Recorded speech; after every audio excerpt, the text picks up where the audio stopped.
Welcome to Little Shop of Nerds. My name is Mike. Right next to me is my co-host. Hi, I'm Julia. Well, if you're wondering about our name, yes, it is from the Little Shop of Horrors. That's how I got the name. And everyone else, yes, it's a play on words. But you're wondering what our podcast is going to be about. Pretty much what the title implies. We're going to be talking about nerd stuff from anything. From video games, books, anime, manga, theater, movies, basically any nerdy thing that you can think of. Even superheroes. Maybe we can talk about some philosophy. I can't pronounce it right. Philosophy. Thank you. Of our nerdy culture. Hell, we might maybe talk. I might talk about how I think Rotten Tomatoes is a bad idea to watch. Like, bad idea to go for reviews on movies. Trust me, critics don't know about it.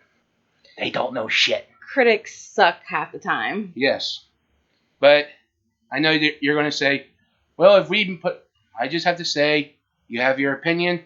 We're going to keep your opinion. We got our opinion. We'll just keep that. So, today's first episode is going to be about Spirited Away. It is a favorite of both Mike's and mine. I personally prefer Howl's Moving Castle as my number one favorite.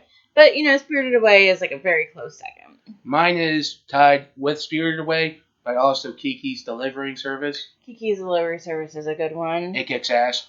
Like, we'll come back to to these ones later. So Spirited Away. If you are not familiar with Studio Ghibli, it is, of course, a Japanese company where they make anime movies.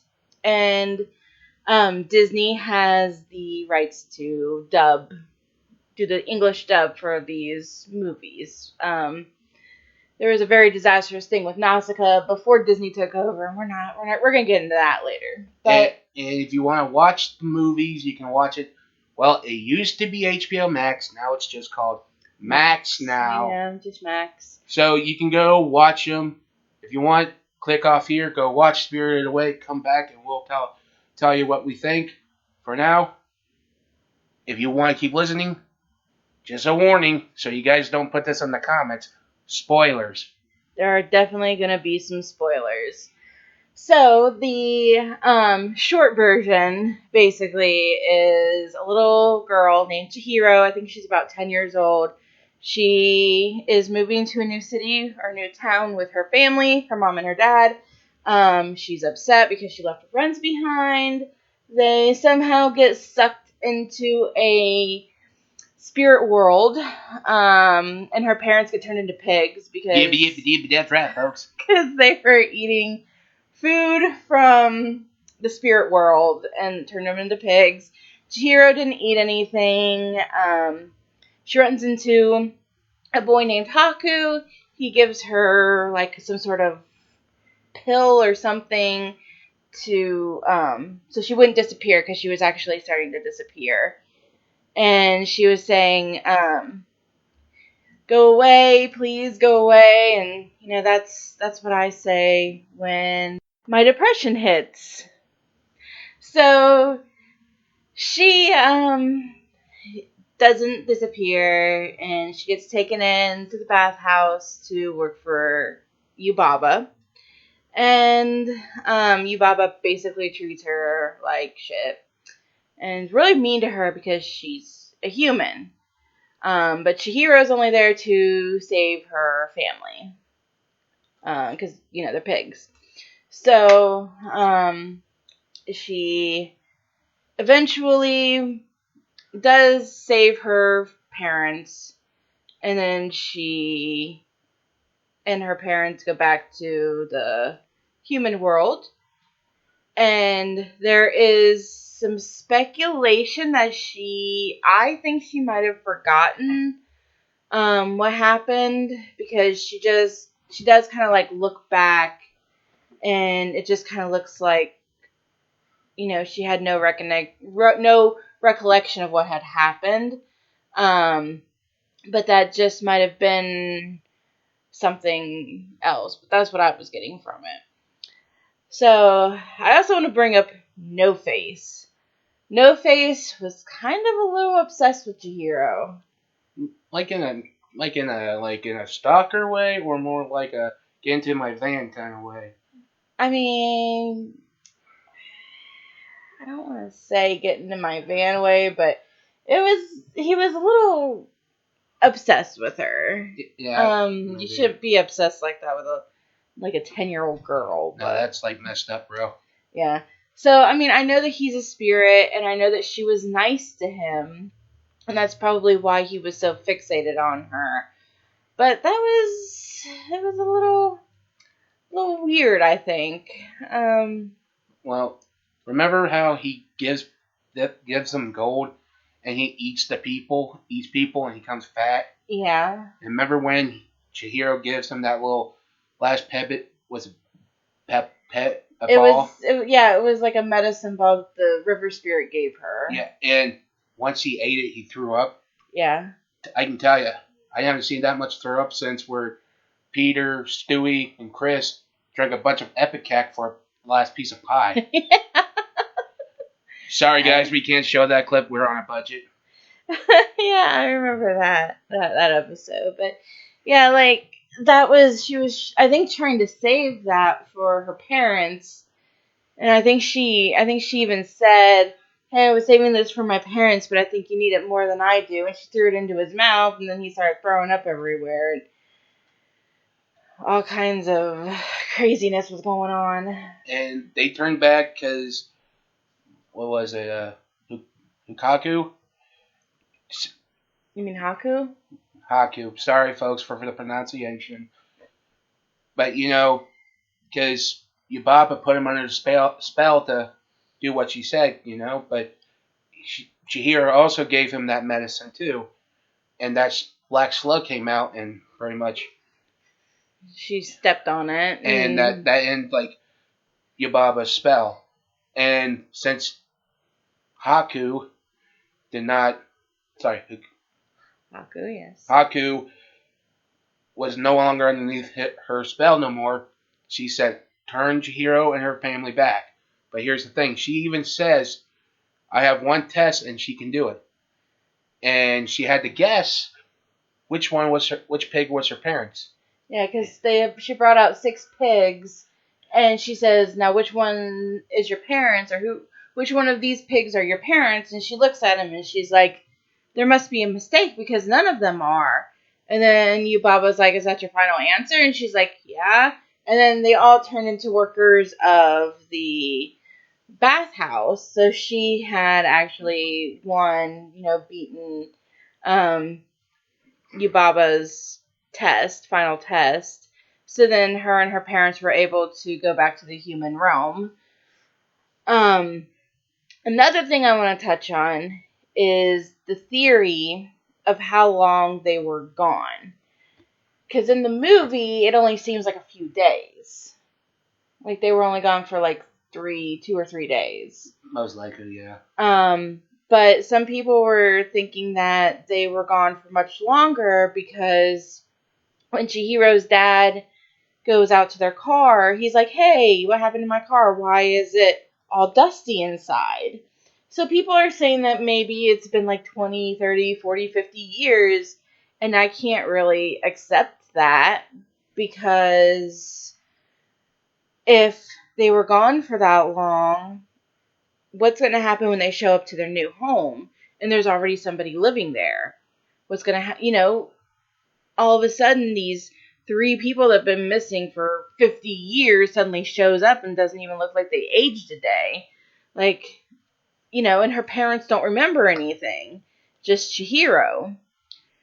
So I'm just kind of like, it couldn't have been, that long. Like maybe it's been only like a few weeks or maybe a month. I kind of agree with that because I would say it could be a month or a day, maybe a week or 2. Because when you live in our state, during the weather, the harsh weather environments, the rain, the snow, the salt, everything that gets on your car, it'll start to rust.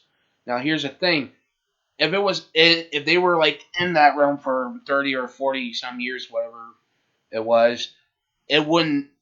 The car would have been rusty. It would have been more. It wouldn't be able to start because of the battery through the harsher climates. It wouldn't actually work. Even if you had a full tank of gas, if it's the battery's not working, you're not going to get that thing to start. Yeah, and they were able to get the car started like almost immediately. Yeah, and also the plant growth, because like when you see an abandoned car, you'll see grass coming through the car, anything through the years of abandonment and everything. So very much, I wouldn't say it's been 20 or 30 years. I think maybe been a month or a week or two.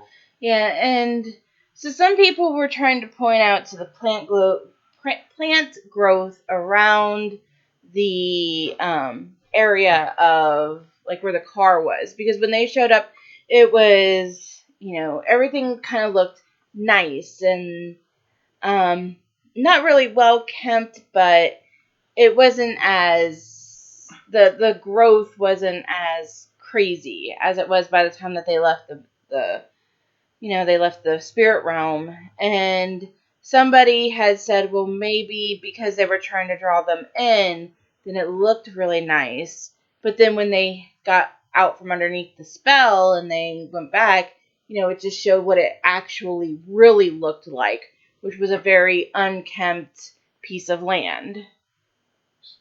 And I agree that's true too, and pretty much that's what I think too.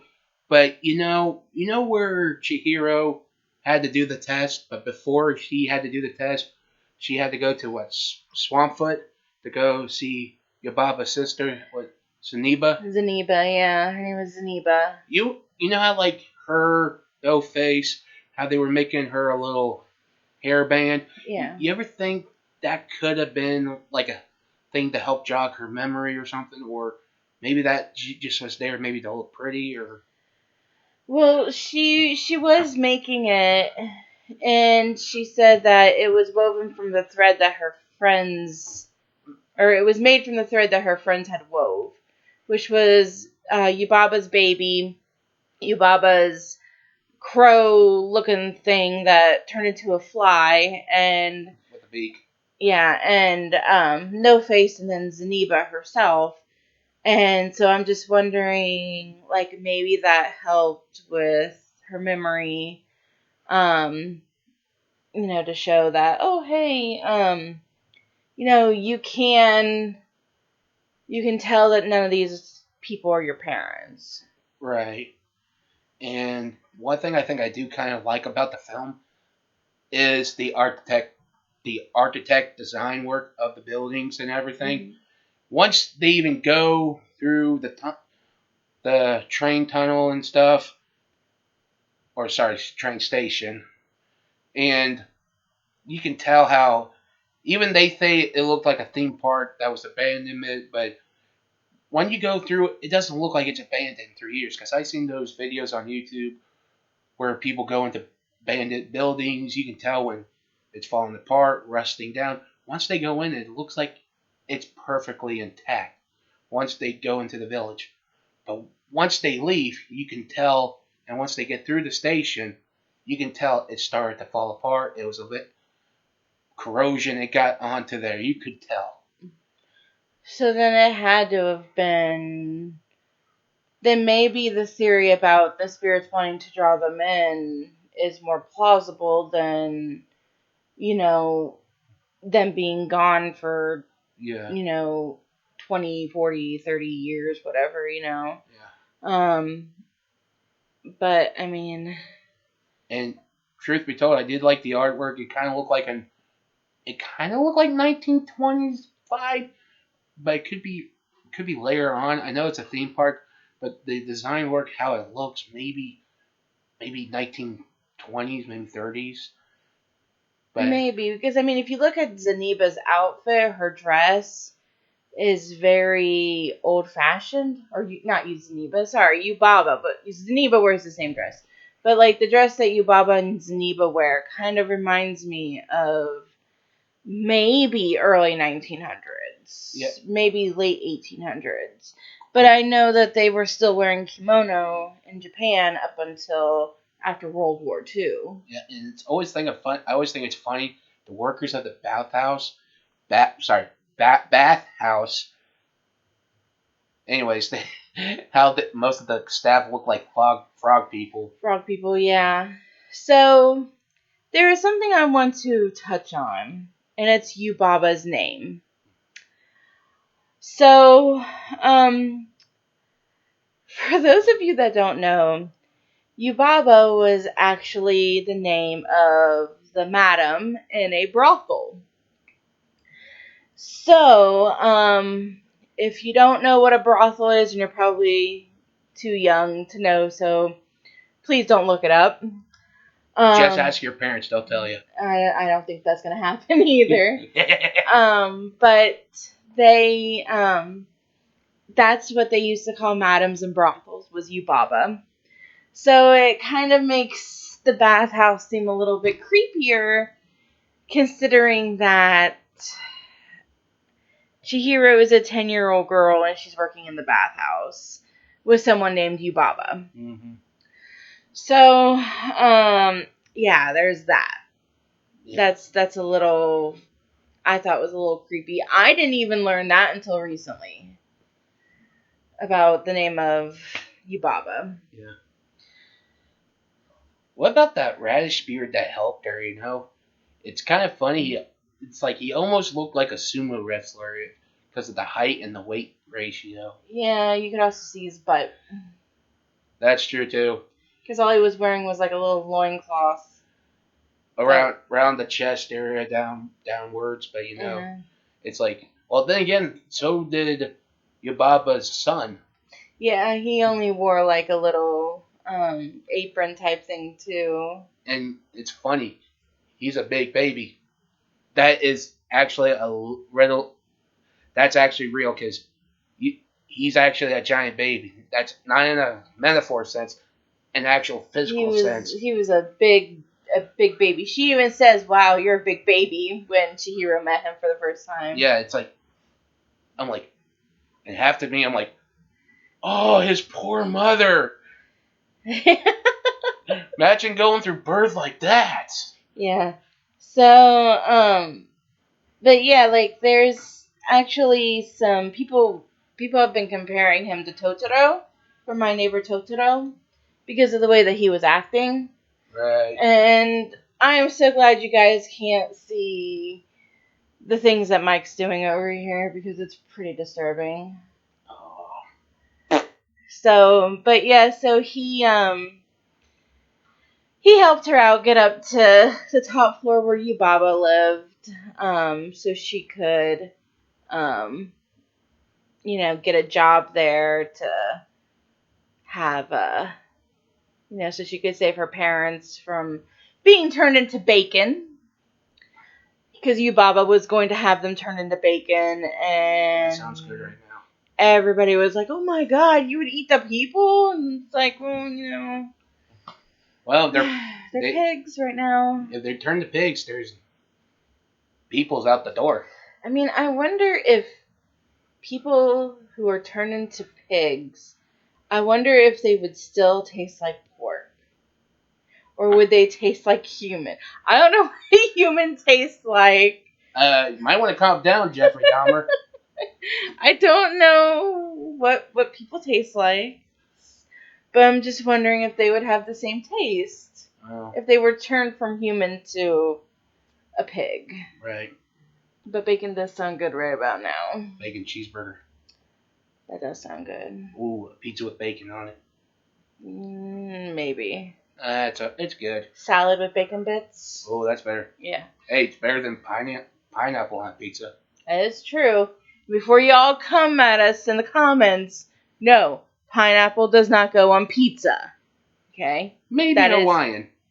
No, not even that. Okay. Okay, pineapple should not be on pizza at all. You hand me a slice of pizza with pineapple on it, I'm going to throw it in your face. Don't even try it. I will toss it right back in your face. It's true, folks. She's always threatening to hurt me. I am not. You just give me reasons to say that I'm going to hurt you. And yet, ladies and gentlemen, she's prone to violence. I'm not prone to violence. You just make me prone to violence. Anyways, back on topic. But, I don't even think there's anything else, really. Well, I think that's pretty much everything we really wanted to talk about. touch on. If you want to know a little bit about us,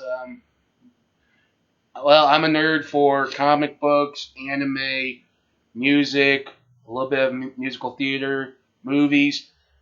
If you ask me a movie, I might have seen it. And if you ask me what decade of a movie I like, I'm going to have to say, hands down, the 80s. Because, come on, everything good came out of the 80s.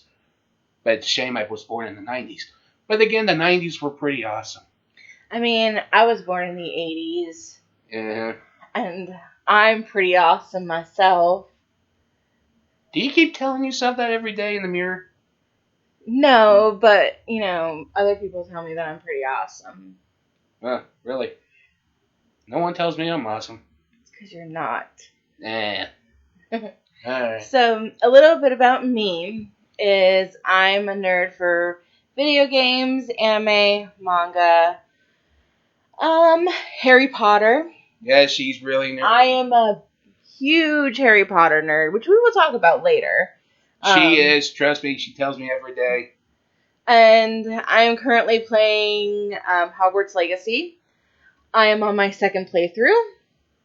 And then I have a third and fourth playthrough because I have to, I need to get a 100% trophy. Need to get that platinum trophy. I'm playing on PlayStation. PlayStation 5. I'm playing Jedi Survivor. I just think it's an awesome game. Okay. And Assassin's Creed is not that bad either. Assassin's Creed isn't that bad, no. I thought maybe. I'm trying to think of one game, Assassin's Creed game I didn't like. Okay, well, I mean, we can talk about that later. Yeah. So, but yeah, so that's what I like. I do have a huge collection of, anime figures. I have at least 30, if not more. And I do like some, how do I put it? My friend calls me a slut smut. Or smut slut, sorry. I call her the queen of smut. Yeah, so, take that as you will. I do write too. I write too, but I don't write what she writes, so. Yeah, I kind of dabble in a little bit of adult themes. I think I work on is mostly love stories, or right now I'm trying to work on a Western. I mean, I write love stories too, but they can get kind of spicy. Yeah, that's the difference between you and me. Yeah, so, I do like to play some hentai games, so, maybe we'll try to talk about those on a later episode without trying to get too crazy to where we get demonetized, because we don't want to get demonetized. And also, if you give us enough likes and subscribes, maybe we can do a game show about it. Yes, we have been talking about doing some sort of game show, but not going to give away any details. It's a secret. That might be that might be in the future someday, but right now we just want to get our likes and subscribes for this right now, and hopefully maybe we can do something. Yeah, so if you like what we do, give us a like and subscribe, and I think that we're going to try and upload on a weekly basis. Maybe every Monday or so. Check us out, Yeah. because we think Monday works because, everyone's heading out the door. Some could be traveling. Hey, we can just something to brighten up someone's week. Trust me, I'm not a Monday person. I'm like Garfield. I hate Mondays. Mm-hmm. And right now I want some lasagna. Okay, Mike, you just go get yourself some lasagna. Okay, so you want to give them a hint about the next episode? All right, our next episode, the hint is As You Wish. Okay, guys, we'll see you next week. Bye. Come back.